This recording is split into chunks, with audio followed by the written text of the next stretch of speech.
Hey guys, so yeah, it's our last week before finals and our last chapter, chapter 11, and it's talking about networks.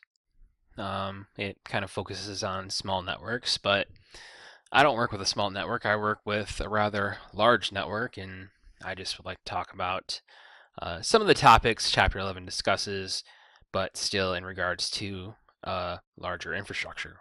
And so part of chapter 11 focuses on threats. And yeah, in my line of work, where we have highly sensitive data and information that needs to be protected, we deal with threats all the time. I was actually quite overwhelmed with the level of protections that we have available at the hospital where I work at.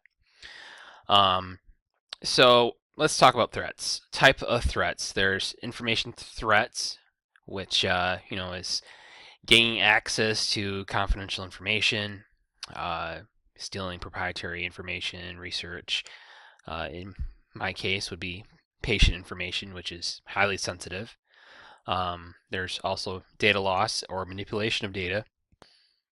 And lately, we've been seeing a lot of this in regards to ransomware, where upon gaining access to a network and the servers, um, the information becomes encrypted, and organizations have to pay a ransom in order to get access to that information. Otherwise, it's lost.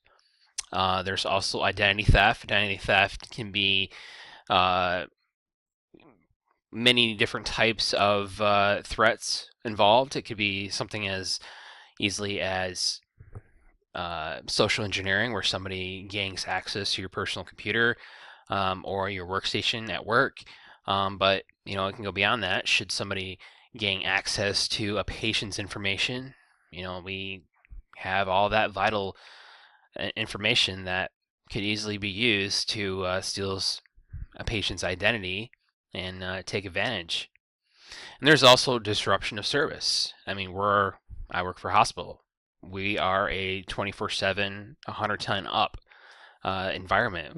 We cannot have network failures, and so that's another large focus of what we do to prevent that kind of a threat. And so, how do we combat against those type of threats? Well, actually, we have numerous and various software and hardware uh, threat prevention systems in place. For example, most of our emails that come into our hospital servers, the links don't work. If they have a email that, I mean, it could be as something as invasive as a webinar. More than likely, if that email came into the system, clicking on that link to go to that webinar, it's not going to work. It has to be cleared by security.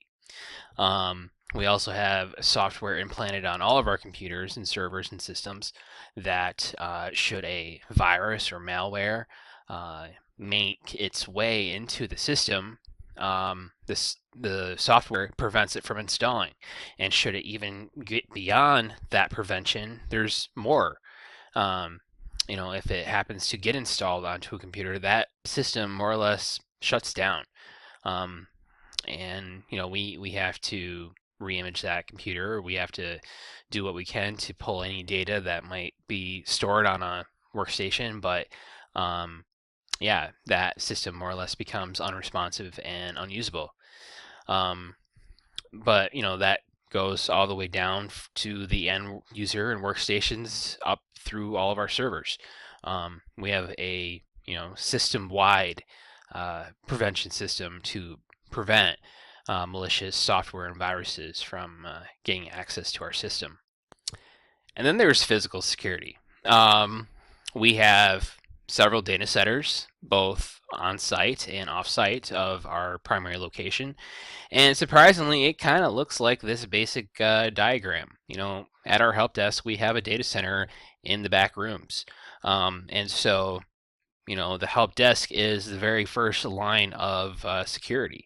When people walk into the help desk, we're looking to see who's coming in. If it's somebody we know, if they are actually seeking help, we help them out. But if it's somebody we don't know, we stop them. We we don't let them in too far into our room. And then once you go into the actual data center, um, it's racks upon racks of servers and switches, and um, we have two uh, HVAC systems. We have numerous UPS bays. Um, the floor is graded to where water will go through, and it has floor sensors. It should water to make its way into the data center. We have a Helion fire suppression system, which breaks the chain reaction of a fire should it were to happen, but it's still safe to use upon electronics. Um, Coordinated with the fire suppression system, the power is cut to all the systems to prevent any further damage. And, it's protected by security cameras. We have a uh, proxy card plus biometric um, security entry. So only those who have that access can get into it.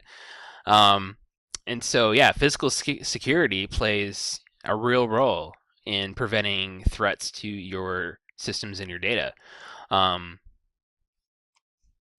and it could be hardware threats, physically damaging the equipment, environmentals. As I said, we have HVAC systems to make sure that the humidity doesn't get too high or the room doesn't get too hot. We have UPSs to prevent electrical threats. And yeah, maintenance. We we have all the spare parts we need. If something goes bad, as simple as a fan in a server, believe it, we have a spare. So dealing with threats is an everyday thing, and you have to be proactive. You can never be reactive when it comes to dealing with threats, because um, you have to be ahead of it. If you're behind and you aren't ready for it, then it's going to do damage financially. It could compromise data integrity, and you could put your assets, your information, whether it be patient information, financial information, whatever it is you're storing. And once it's compromised, then you're at risk. You're could be liable to regulations or laws, or even just sued because you let that type of information get out. And so yeah, this kind of ends my brief talk about security. And yeah, I hope you can take something from it.